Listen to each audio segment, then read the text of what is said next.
Il est important de dire aux gens qu'il faut aller voter. Pourquoi?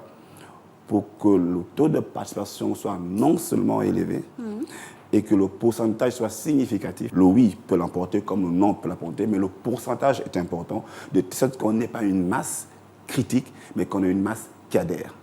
Il faut que les Gabonais individuellement prennent connaissance. Donc il faut qu'il y ait une ventilation de ce document. Je ne sais pas si les gens à Mekambo, dans les coins les plus reculés, à Malinga, à Mabanda, ont ce document pour pouvoir voter en connaissance de cause.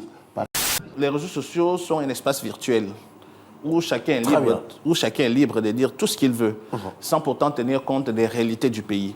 En fait, j'ai juste envie de dire, pour ceux-là pour les partisans du non, qu'ils se trompent. Le Gabon a effectivement besoin de ce référendum pour se reconstruire aux yeux de l'international, pour que l'international puisse encore avoir confiance. Il va falloir que le peuple, de manière unanime, prouve qu'il est déterminé à vivre ensemble. Il y a toute une génération qui a été imprégnée de cette culture du monopartisme, malgré le retour au pluralisme politique, ne sait pas du tout dégager donc, des schèmes de pensée, de la pensée unique. C'est pourquoi le Gabon a cette chance d'avoir une population jeune. C'est vraiment l'atout du Gabon. Et comme le dit l'économiste Jean Baudin, il n'est de richesse que d'hommes. Donc le Gabon doit miser sur sa jeunesse pour faire en sorte que les prochaines générations entrent dans une nouvelle dynamique, une nouvelle vision politique.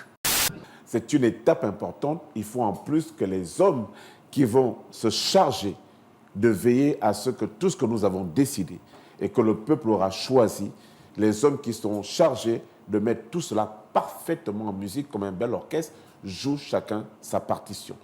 Je pense que l'objet de la campagne référendaire en 10 jours est de permettre justement à ce que tous les acteurs politiques, les acteurs sociaux, même la société civile, quand je parle d'acteurs sociaux, les syndicats, tout le monde puisse aller sur le terrain, expliquer.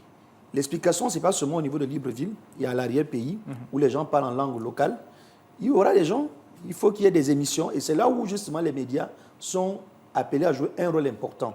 Pas seulement au niveau de la capitale, parce que la télévision peut ne pas arriver dans certaines localités. Bien sûr. Il y a des chaînes de radio communautaires dans nos différentes provinces qui sont invitées, moi je pense, à organiser des émissions en langue vernaculaire, en Pounou, en Zébi, en Fam, en Omiéné, pour que les gens puissent comprendre de quoi il s'agit.